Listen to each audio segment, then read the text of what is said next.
Forgot to do the do not disturb. Let's see. There we go. Hey. Good afternoon. Let's see if we can get a couple people to join.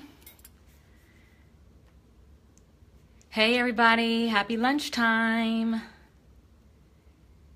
Happy lunchtime. What's today? Wednesday or Thursday?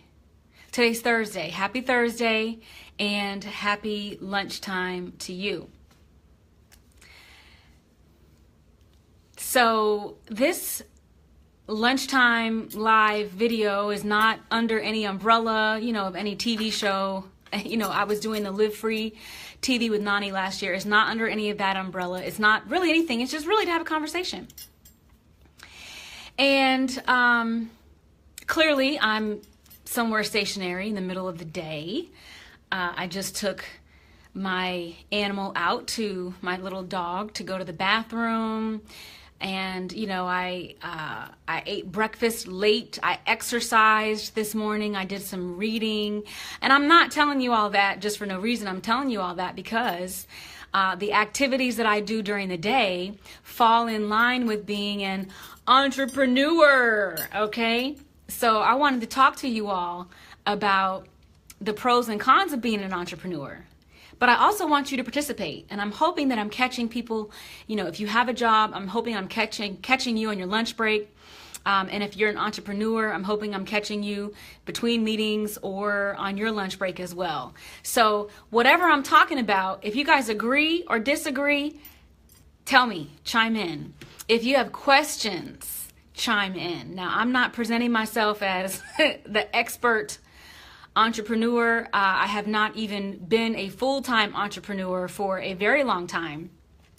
But I do feel like I have enough experience to share the real deal, okay? Because a lot of times, I see it on Facebook. You're scrolling through and everybody makes it look like, oh, it's so great. I'm on the beach today. I'm doing this today. My life as an entrepreneur is just so wonderful. And they're not giving you sometimes the cons, the pitfalls, the negative aspects of being an entrepreneur. So I was inspired to have this conversation because so many of my friends lately are talking about that. They're talking about they want to start their own business, but they don't know. They're scared. They don't feel like they know enough, and then they're following maybe somebody who's famous on Instagram, or they're following somebody that's, has a great brand on Facebook, and they're seeing the good part of that brand, and they're seeing the pretty pictures on Instagram, and they're ready to go full speed ahead like this, with a really narrow view, and not really understanding that there are a lot of pros, but there are cons too if you're not prepared. So I think we got some people on. If you want to share, hit the share button, share it with your folks. Anybody who might have been talking about this, oh, I don't want to be no entrepreneur, or they're ready to hit the share button and so that they can participate in the conversation. All right, so I'm going to go over the pros and the cons. I'm going to do the pros first, chime in, then I'm going to do the cons, and then I am going to go back to the secret. What I really feel is the biggest secret to being a successful entrepreneur, okay? All right, so I got my notes. I have to take notes because I'll forget. So, all right, pro number one. Now, when you are an entrepreneur, let me just back up. Let me back up for a second, okay, because I forgot. I have recently done a video on my professional YouTube channel called The Cash Flow Quadrant. And this breaks down the opinion of Robert Kiyosaki, who is an entrepreneur that I like to follow, and he breaks down the 4 quadrants of how people bring in their money. And so watch the full video on YouTube. My YouTube channel is Win with Noni, W-I-N, but I'm gonna just do a quick breakdown because then it flows into the conversation. So the first way that people bring in money is as an employee, right? They work for someone, typically called the 9 to 5, and They are typically not very much in control of the majority of their work time. So that's number one, employee. Then on the lower left-hand quadrant is self-employed. A self-employed person is someone who is not working for a job, but basically owns a job if they're self-employed. So it means like doctors and lawyers and speakers, consultants, meaning that you work for potentially a higher amount of money, but if you stop working and you don't have an actual business or system set up, when you stop working, your money stops coming in. That's self-employed. Then you switch over to the right side of the quadrant, and then you've got business owner. A business owner is someone who owns a business that has a system and or a team in place that allows them to multiply their efforts, right? So if I'm a business owner and I own a cleaners, just because I don't work at the cleaners that day, I have a system and I have a team that's working, which means my efforts are being multiplied. I'm just managing, right? And there's a lot of different examples for that. And then the fourth part of the quadrant is called the investor. So the investor is someone who has made enough cash flow that he or she puts that money into things that then make money for them, like no matter what, right? They maybe they're a real estate investor. Maybe they invest and trade in Forex. Maybe they are trading and investing in cryptocurrency. Perhaps they are investing in gold. And it's basically that, you know, again, you've got a larger amount of cash flow to be able to put into things to where there's no more working for your money works for you. All right, so that's relevant to the conversation. So for everybody that's joined, hey, if you're an entrepreneur or want to be one, please ask questions, please chime in, give me your opinion, and also share. All right, so number one, the number one pro of being an entrepreneur, and that's anything other than an employee, self-employed, business owner, or investor, is that you have more control over your time. What's the whole purpose of making a lot of money? It's not just to make a lot of money. It's to enable yourself to buy yourself time to do more things that you want to do. Okay? You might want more time with your family. You might want more time to travel. You might want more time to do whatever, to invest, to create something.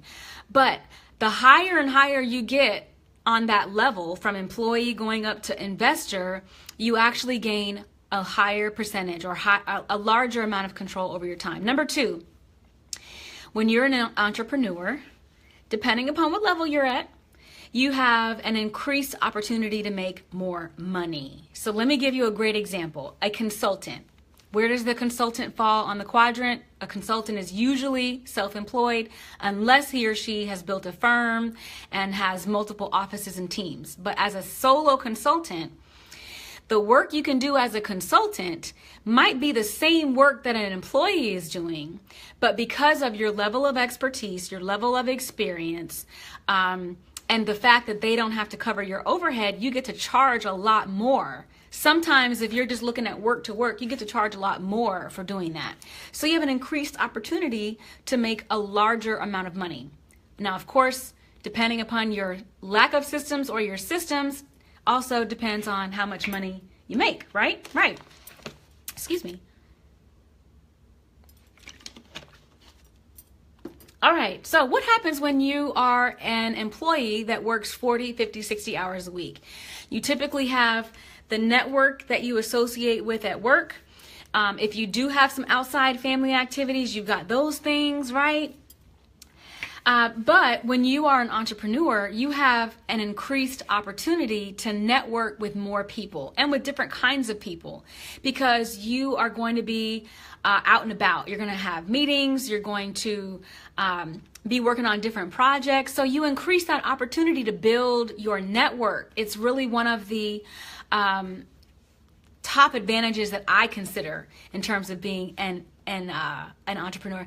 Hi Fabayo, how you doing? Okay, another pro to being an entrepreneur, self-employed, business owner, or investor is that you don't have to depend, and I'm not saying that you do when you're an employee, but you don't necessarily wait for your boss, administration, your other team members to validate you. This is sticky. I know it's controversial because I'm not trying to assume that everybody that's an employee does that. But typically, I mean, I was an employee for like damn near 20 years. You know, you're looking for that end of the year bonus. You're looking for that award. You're looking for that recognition a lot of times. But when you are an entrepreneur, you've built up a thicker level of skin to where you are more likely to get that level of confidence for yourself, right? And so speaking of confidence, as an entrepreneur, like sometimes when you're an employee, and I remember this from 1, 2, 3, 4, 5 jobs I've had, that if my accomplishments were unrecognized, what happened to my morale? I was like, this shit is for the birds. You know, I'm not being recognized for my skill, my talent, my ability. That can be frustrating as hell.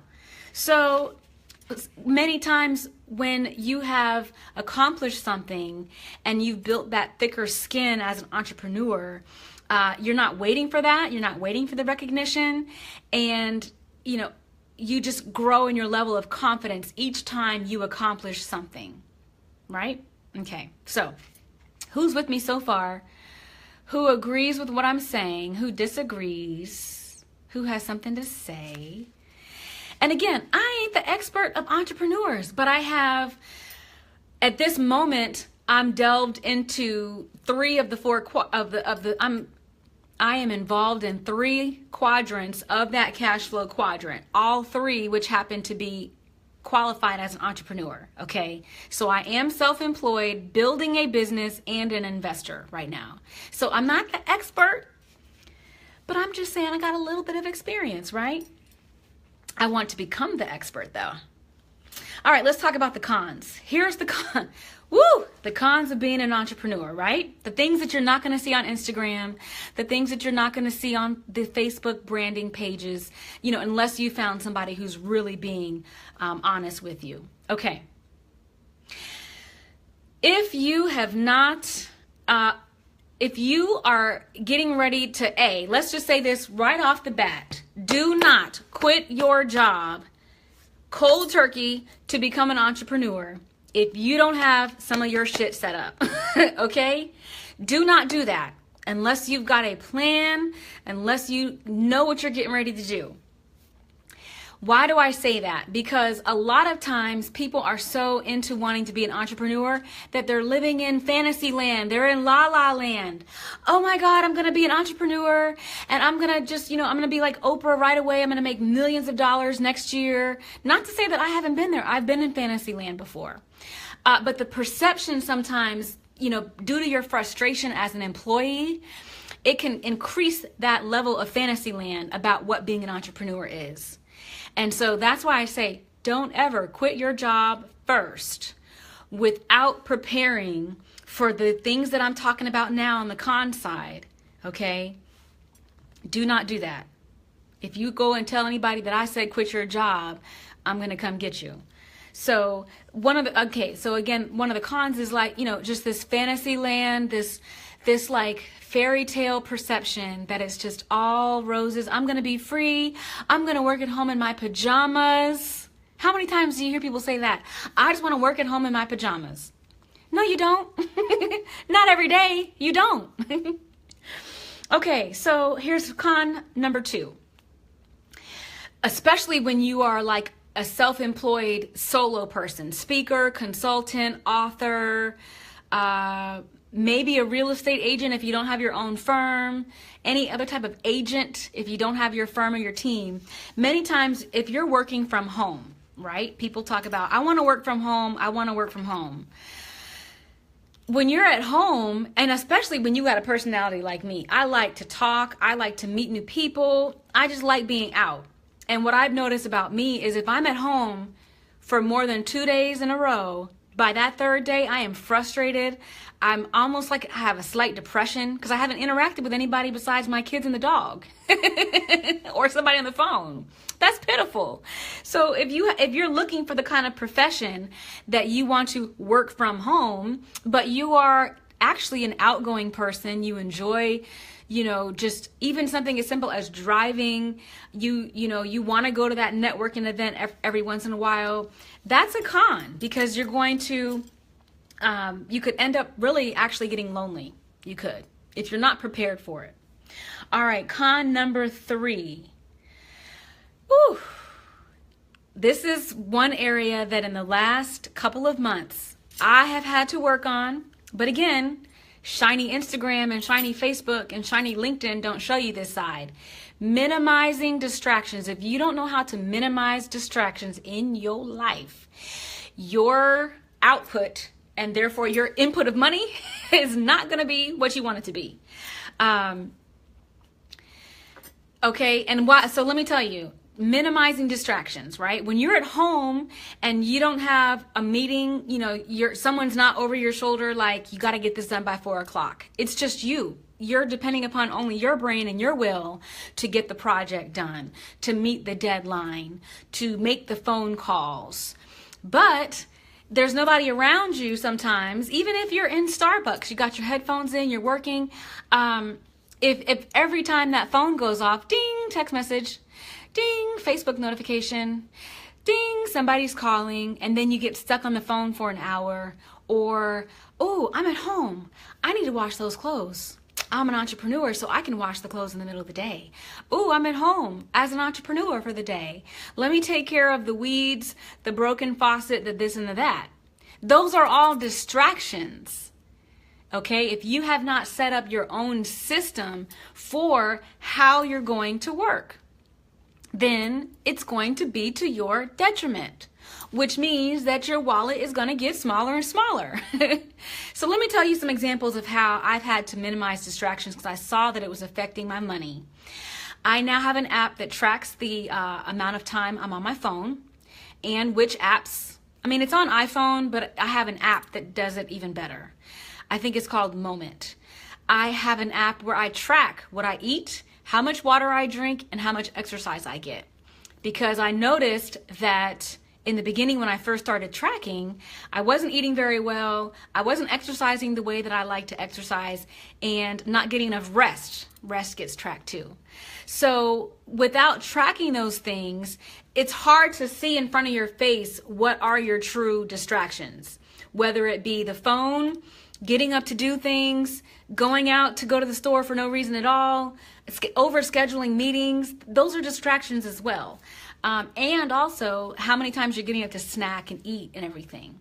So if you don't know how to minimize your distractions, that is a definite con to being an entrepreneur, especially a self-employed. Now, if you're a business owner, you have a team, you have an assistant, or if you're an investor, I'll come back to that in a second.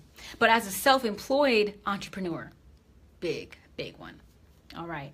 So the fourth and last con of being an entrepreneur is that if you truly don't understand those cash flow quadrants that I'm talking about, you're going to leave money on the table.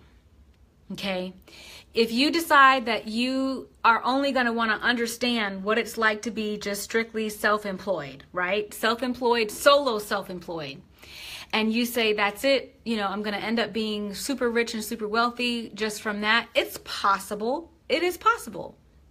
But there's so much more that you can gain by growing and scaling out to be a business owner, and by using that cash flow to then become an investor. I'm raising my hand that for the first 5 years of my business, I didn't understand it. I thought I was a business owner from 2011 until 2016. And then when I saw the book, saw the presentation on cash flow quadrants, is when I realized that no, my ass was just self-employed. I only owned a job. I did not own a business. And from there, everything changed. Direction, discipline, what am I going to do? It all changed because I was like, I love to make money to be able to buy me more freedom, more time freedom and financial freedom. But here I was for 5 years, part-time and full-time, leaving money on the table. So if you don't understand that, that whole concept of there are different levels to this shit, then you're going to see that there are different levels to your money. And that usually those levels are going to go down, down, down. Cool. Hey, Steve. I'm glad you think it's awesome. Okay, so I gave you some pros, I gave you some cons, and I want to just emphasize again that the higher that you get on that level, whether it's, so if you go from self-employed to business owner to investor, what you're doing is you're increasing the number of pros you're going to experience. That's it. It's very simple. As a self-employed / business, I'm a new investor. I'm building a business, so I'm primarily self-employed. So while I do have control over my time, I can pick up my kids when I want, I can go run errands when I want, I'm very focused and very determined on decreasing the percentage of being self-employed and increasing the business owner / investor. Again, it's not just the money, it's not just the cash, it's what the cash gets you. It's what the investments get you. It's what your team brings you. It's what your network brings to you.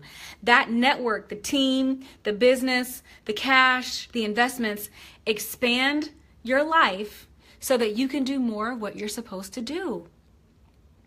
Do you really think we were all meant to come on this earth as beautiful as each and every one of us are? Each is. Do you think that we were supposed to come and work 40 to 60 hours a week forever? No, we weren't. We are here to fulfill our destiny. We're here to listen to the desires of our heart and then figure out how to do that, okay? We're here to do so much more than just clock in, clock out. Again, I'm not saying go quit your job tomorrow, but I'm just saying recognize that the fact that everybody has a purpose. Everybody has something in here that is waiting to be revealed. As much as I think I have done, and it's just a little bit, there is so much more that I want to do. And so I'm working right now to get to these different levels so that I have the complete freedom to do what the hell I want. Which includes, I want to be a DJ. I just said it in public. I would love to be a DJ. I want to dance. I want to dance like every day of my life. I want to join some kind of dance troupe. I want to speak all over the world. There's so many things that I want to do. I have some other secrets, but I'm not going to share them. But how would I get there if I was working 40 to 60 hours a week on something that's not mine, right? Right. So here's the secret. I'm ending this video with the secret to what makes a successful entrepreneur. If you're watching, what do you think is the biggest secret to being a successful entrepreneur? Go ahead, type it in. Do you think that it's money? Do you think that it's, what do you think? Steve said DJing is overrated. Well, I mean, until I try it, I won't know. And that's the whole point. I want the opportunity to try it. Do you think that money is the biggest success factor of being an entrepreneur? Do you think that it's intelligence? Steve thinks, are you saying, Steve, you think it's patience? Fabio says being self-driven. Okay. Getting hotter. And this is just my opinion. It's my opinion. The biggest secret, it kind of goes hand in hand. The biggest secret to being a successful entrepreneur is not talent. It is not your background. It is not where you lived or where you live now. It is not your family. It is not if you're a woman or a man. It is not if you're tall, if you're short, if you're skinny, if you're fat, it's not any of that. And Steve, it's not even motivation. The biggest secret is discipline. And hand in hand with that is consistency. I've been studying my shit lately, so I know. And also because of one of the courses that I just finished to learn how to be a Forex trader, we didn't spend that much time on skill in this introductory course. We spent so much time on mindset, discipline, consistency, that I really understand. It's like a light bulb went off. You can be the most talented speaker in the world. You can be the most talented DJ. You can be the most talented financial advisor. You can be the most talented person who makes pastries. You can be the most talented doctor. You can be the most talented lawyer. You can be the most talented anything.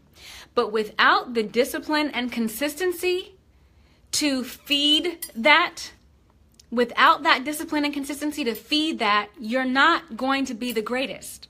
Like, it's really sunken in, and I'm over 40, so it's really recently sunk in, that to be the greatest has nothing to do with talent. It has nothing to do with where you came from. To be the greatest is to discipline yourself enough to do whatever that is to the point where you're the greatest. So I got some examples. So like, I love looking at Kobe Bryant. Not like I watch basketball, but I'm just saying, I've heard in different interviews that that one of the reasons why he's so talented, whether you like him or not, is because of his discipline and consistency, right? Even if you don't even watch basketball, how many of you heard about, like, how many shots will he do? How many hours will he stay in the gym? Okay? Because he's determined not to be outworked by anybody else. And where does that show up? On the court. Now, one of my actual favorite people is Will Smith. I love Will Smith. I like to watch his interviews. I just like his mindset. I like how, he's very driven, but still like cool at the same time. But he says the same thing. He knows for sure it's not his talent or his ability, but he says that nobody would be able to outwork him. Right? So if it's about learning his lines, he's going to learn his lines the best that he can and better than anybody else could. If it's about practicing a scene, whatever it is. And so where did that get him? 10 summers straight having the biggest movies in the world. Okay? And he's still going. He's still going. Anyway, so there's much more that could be said about that. I see Steve saying, so true. But you don't get to be the greatest just because you're cute. You don't get to be the greatest just because you made good grades in school, which is why I think it's too much pressure on our kids about grades. Those grades don't determine if they're going to be great. What determines if they're going to be great is if they can discipline themselves enough, stay consistent, have the dream, but stay consistent to the dream to the point where they're great.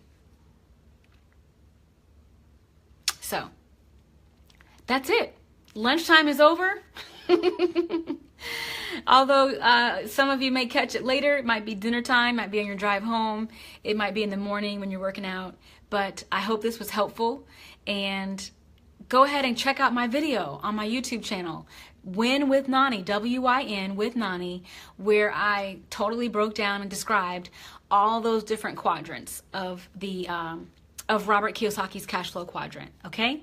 And while you're on go over to my Facebook page and just hit like, hit like. That would be great. Okay, so enjoy the rest of your day, and I will be back at you another time. Okay, peace.